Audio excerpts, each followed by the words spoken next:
مشہور زمانہ صحابی اور عشرہ مبشرہ میں سے سیدنا عبد الرحمن ابن عوف کے بیٹے طلحہ، وہ قریش میں سب سے زیادہ سخی تھے اور ہر وقت ان کے پاس تانتا بندھا رہتا اور ان کے دسترخوان چلتے اور لوگ وہاں آتے اور کھانا کھاتے۔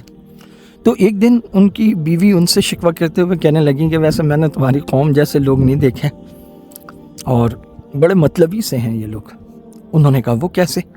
کہنے لگیں دیکھو، جب تمہارے پاس بہت مال ہوتا ہے اور دسترخوان چل رہا ہوتا ہے اور مہمان نوازی ہوتی ہے تو یہ سب آتے ہیں اور بار بار آتے ہیں اور دسترخوان پر آتے ہیں اور روز ملنے آتے ہیں،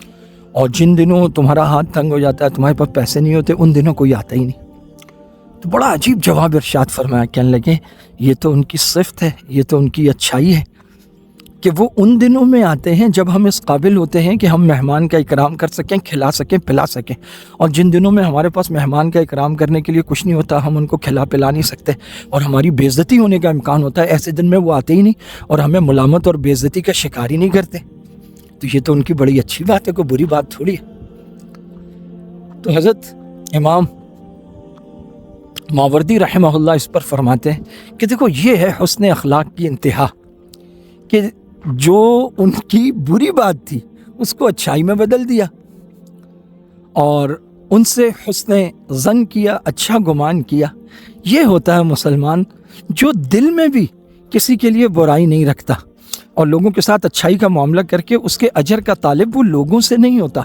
لوگوں سے حسن سلوک کی توقع کرنا یہ بھی تو گویا ان سے ایک بدلے کی توقع ہے۔ وہ سارا کا سارا اجر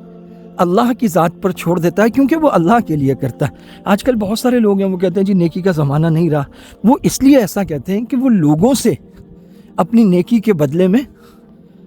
اچھے سلوک کی توقع رکھتے ہیں، بدلے کی توقع رکھتے ہیں۔ جو اللہ کے لیے کرتا ہے تو ہر زمانہ نیکی کا زمانہ ہے، کیونکہ اللہ تو ہمیشہ سے ہیں، ہمیشہ رہیں گے، اور اللہ رب العزت سب کو لکھ رہے ہیں اور اللہ تعالیٰ کے ہاں سب کچھ محفوظ ہے، اللہ کے فرشتے لکھ رہے ہیں۔ تو ہر زمانہ نیکی کا زمانہ ہے جب وہ اخلاص سے نیت کے ساتھ کیا جائے اور اللہ کے لیے کیا جائے۔